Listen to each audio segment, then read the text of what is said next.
The message arrived 3 days before Thanksgiving, not from my mother this time, but from my older sister Camille, whose words were somehow colder because she had always known exactly where to hurt me. Don't bother coming to Cedar Ridge this year. Dad wants a quiet holiday, and honestly, everyone agrees it's better if you stay where you are. I read it twice while standing alone in my small apartment in Seattle, watching rain crawl down the window. And although I had expected another family argument after years of being treated like the difficult daughter, I had never expected them to erase me so casually, especially after I had spent most of my life trying to earn a place at their table. For years, my family had measured success by money, connections, and appearances, while I had quietly built a career restoring neglected historic buildings, a profession my father once called glorified construction, because he believed real achievement meant owning companies rather than preserving forgotten places.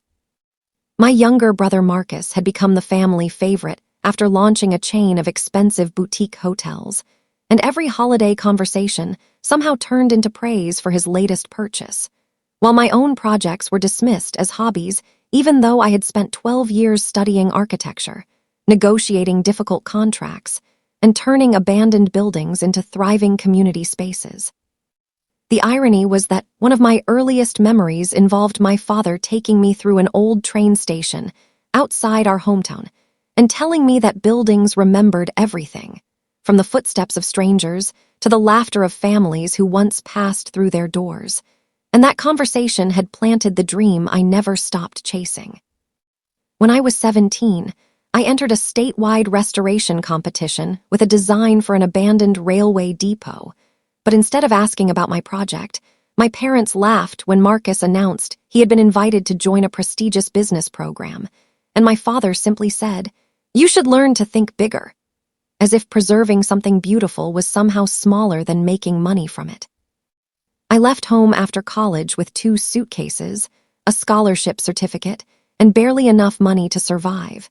But while my brother inherited introductions to investors and received family loans whenever one of his ideas failed, I learned how to build a reputation one difficult project at a time. My turning point came when a nonprofit hired me to restore an abandoned theater called the Meridian, a crumbling building everyone else considered too expensive to save. And after 18 months of sleepless nights, broken budgets, stubborn contractors, and countless moments when I wanted to quit, I reopened its doors as a cultural center that gave local artists a place to perform. The newspaper coverage should have been the proudest moment of my life, yet when I sent the article to my family, my mother replied with only, "Nice, Marcus is considering buying a theater in Austin." And that single sentence finally made me understand that I could win every award in the world and still never become the daughter they wanted. So when Camille told me not to come home for Thanksgiving, I didn't beg, argue, or demand an explanation. Instead, I placed my phone face down, opened the folder containing every project proposal I had ever postponed, and decided that if my family was determined to make me feel like an outsider, I would stop building my life around the hope that they might someday invite me back in. The opportunity appeared unexpectedly when the city of Bellwether announced that its abandoned waterfront ferry terminal was being offered to private developers under one condition. Whoever purchased it had to preserve the original structure while creating something that benefited the surrounding neighborhood. I drove there the next morning through heavy fog, stepped over cracked concrete and rusted railings, and stood beneath the enormous steel roof while imagining classrooms, studios, small businesses, public gardens, and a riverside hall where people could gather without needing to be wealthy enough to belong. I knew the project would cost more than anything I had ever attempted, but I also knew I had spent my entire career preparing for exactly this moment. So I partnered with my longtime colleague Naomi, assembled a small group of investors, and submitted a proposal before my courage had time to disappear. Months later, when the city selected our plan over several major development companies, I cried alone in my car because for the first time, nobody had handed me an opportunity, nobody had introduced me to the right person, and nobody had told me I was capable. I had simply walked into an abandoned building that everyone else had ignored and convinced the world to believe in what I could see.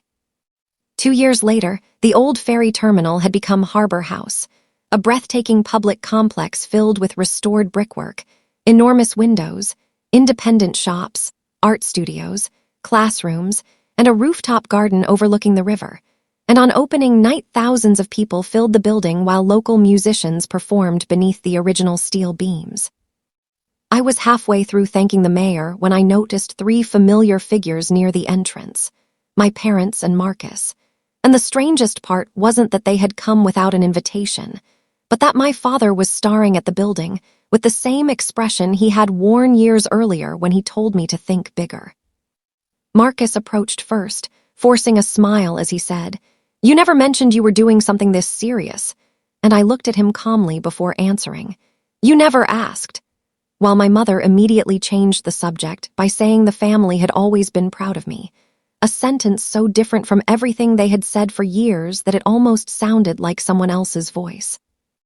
Then my father admitted that Marcus's hotel company was struggling after a series of bad investments and asked whether I could help him find investors through my new network. And for a moment, I felt the old instinct to prove myself, but instead I simply said, "I spent years trying to convince you I belonged at your table, and now you're asking me to build one for you." They left without the favor they came for, but I didn't feel victorious or cruel as I watched them disappear through the glass doors. I felt peaceful because I finally understood that success wasn't making the people who rejected you regret their decision. It was reaching a place where their approval no longer determined your worth. And that night, I returned to the rooftop, listened to the river moving beneath the city lights, and realized the little girl who once stood inside an abandoned station, dreaming about forgotten buildings, had finally created a place where nobody had to ask whether they belonged. Please subscribe to our channel and share this video with your friends and family.